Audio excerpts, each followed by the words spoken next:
So has this ever happened to you? No, the old TV. I'm giving that away. But my blinker, I noticed,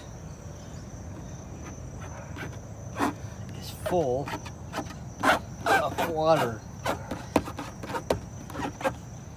A line right there. You see that line? Line of water.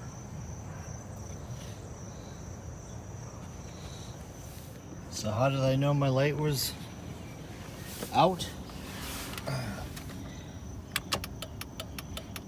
When it's doing that, here's the left side, which is fine. There's the right side. And I got the light off.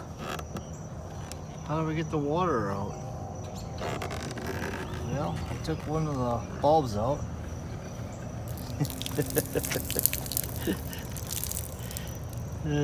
That's how you get the water out. Okay, so we get a crack right here. So I'm assuming that's where the water is getting in.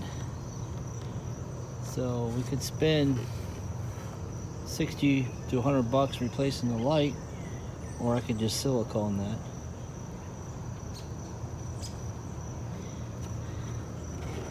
It should take care of it. So to sum it up, these just pop out right here. One there, one here. Pop out just by using a screwdriver, Phillips. And literally this lens just pops off.